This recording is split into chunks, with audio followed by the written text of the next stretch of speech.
The Pufferfish Who Puffed the Wrong Puff. A group of sea creatures shimmied and swam.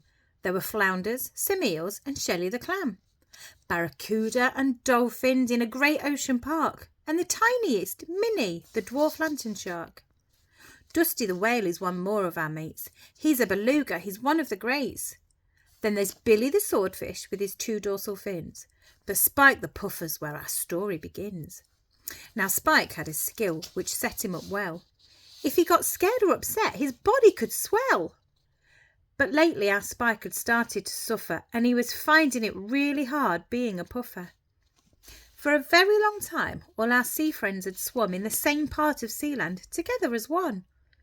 But one day, quite recently, they heard, "Ship ahoy!" Then a boat came along and caught Bubbles the koi. "I've always seen Bubbles," Spike whispered to Shelley, and he felt a feeling rise up in his belly. He was feeling uncertain, perhaps a bit frightened, so he puffed up a bit while his tummy was tightened. A few days went by with no sign of Bubbles, and this began to add to Spike's troubles. "Don't worry, Spike," Minnie said. "He'll be back." Then she offered our puffer his favourite krill snack. But Spike couldn't eat it. His insides felt fluffy, so instead he started to go a bit puffy. "That's odd," thought Spike, and he felt a bit silly, but he soon settled down and swam off to find Billy. Billy and Spike had been friends for years. They knew each other's likes and each other's fears.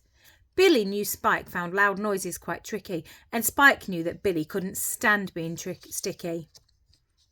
That day, though, our friend thought, "I know I'm adored, but what if I end up getting poked with that sword?" He knew Billy wouldn't, but Spike was afraid, so he puffed up again to avoid Billy's blade. Spike went on like this, puffing up lots, and he kept feeling like his tongue was in knots. He puffed up at breakfast, he puffed up at tea, he puffed and thought, "What's wrong with me? I used to use puffing to keep me protected, but now all my puff has got misdirected. I puff if I'm sad and I puff if I'm cross. I no longer feel like I'm the puff's boss. I puff if I want to, I puff if I don't. Perhaps if I just disappear, then I won't." So Spike swam away, kept himself to himself, and all of his friends saw he needed some help. So Shelley and Billy and Minnie all met and agreed their dear buddy was really upset. They decided Spike's puffer had gone a bit rusty. Then Minnie yelled, "This is a job for old Dusty." Dusty the whale was a clever old soul. He said, "It sounds like our Spike's lost control. I wonder what made things so bad for our boy." Then gasped, "It was when they came for the koi." Dusty decided, "We need information." So off he swam to the Coral Reef Station. Meanwhile, poor Spike was puffed most of the time, and he felt like his feelings were covered in slime. Spike's friends tried to help him and give him a cuddle, but Spikey was just in too much of a muddle.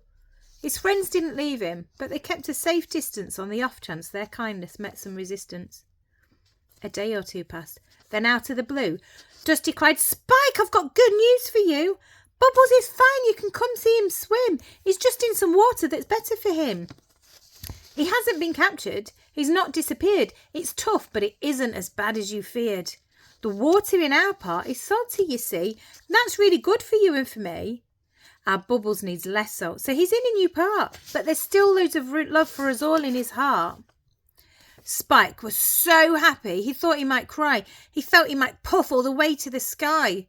Then he thought and said, "Hang on. My puffing's been broken, but I'm feeling much calmer now Dusty has spoken. I know puffing's good and it's there for a purpose, but not all the time like a big puffing circus.